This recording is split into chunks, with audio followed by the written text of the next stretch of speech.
Varian baru COVID-19 ditemukan dan menjadi paling dominan di Singapura belakangan ini dengan 54% kasus per awal bulan ini. Bahkan Menteri Kesehatan Ong Ye Kung menyebutnya melampaui BA.2.7.5 dan BA.5.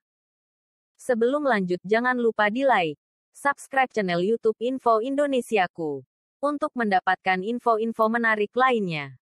Meski begitu, menurut Presiden Asia Pacific Society of Clinical Microbiology and Infection, Paul Tambyah, varian itu tidak berdampak pada perawatan kesehatan.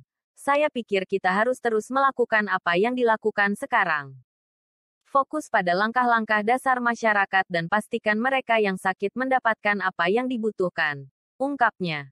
Berikut ini beberapa fakta mengenai XBB, dirangkum dari Today Online. Rabu, tanggal 19 Oktober tahun 2022. Subvarian Omikron BA.2, XBB atau BA.pukul 2.10 adalah evolusi dari strain subvarian BA.2 Omikron. Tambyah menjelaskan varian tersebut adalah rangkaian varian yang muncul pada negara dengan tingkat vaksinasi tinggi. Sebastian Maurer-Stroh, Direktur Institut Bioinformatika Astar menjelaskan XBB bukanlah nama resmi dari Organisasi Kesehatan Dunia, WHO.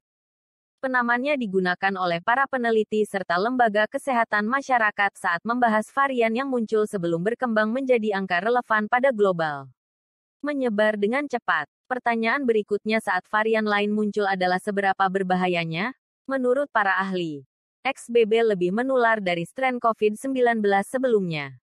Kemungkinan ini terjadi akibat jumlah infeksi yang meningkat cukup signifikan selama beberapa minggu terakhir, ungkap Tambyah. Keberadaan XBB saat ini di Singapura telah mengalahkan jenis lainnya. Seperti saat Omikron menyebar dan menggantikan varian Delta. Tapi dengan kecepatan yang jauh lebih cepat. Jelas pakar penyakit menular dari klinik Rovi, Leong Honam. Para ahli sepakat XBB tidak membuat pasien lebih parah dari sebelumnya. Meskipun angka kasus rawat inap memang mengalami kenaikan. Sejauh ini nampaknya tidak mengarah pada hasil yang buruk. Jumlah rawat inap perlahan naik. Seperti yang diharapkan dengan lebih banyak kasus. Namun sejauh ini pertumbuhan hasil yang parah tampaknya lebih lambat dari pertumbuhan kasus, kata Cook. Cook menjelaskan bagi orang yang belum memperbarui vaksin pada kelompok usianya bisa mendapatkan vaksin bivalen. Dia mengecualikan bagi mereka yang baru pulih dari infeksi COVID-19 karena sudah memiliki kekebalan sendiri. Tambyah menambahkan varian XBB sepertinya bisa menghindari pelindungan vaksin, termasuk vaksin yang menargetkan varian BA.1. Menurutnya wajar untuk mendapatkan vaksin baru sebagai dosis booster. Sebab bukan tak mungkin varian yang muncul berikutnya. Peneliti di Universitas Boston mengatakan telah mengembangkan jenis COVID baru yang memiliki tingkat kematian 80%.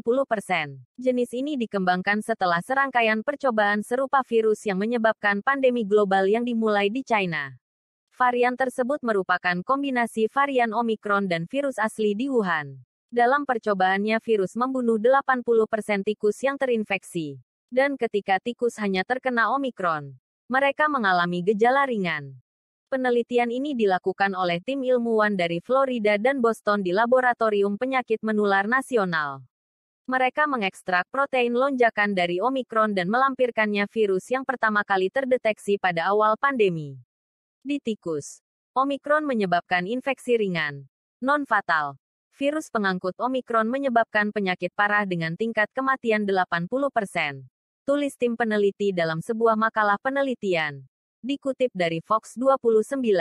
Selasa, tanggal 18 Oktober tahun 2022. Strain baru memiliki partikel virus 5 kali lebih menular daripada varian Omikron. Imbuh mereka. COVID-19 pertama kali terdeteksi dari pasar basah di Wuhan. Meskipun banyak yang percaya virus itu direkayasa di Wuhan Institute of Virology.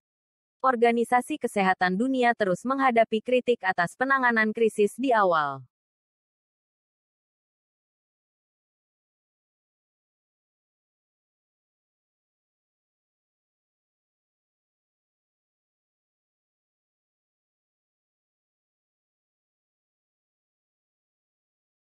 Jangan lupa di like, subscribe channel YouTube Info Indonesiaku untuk mendapatkan info-info menarik lainnya.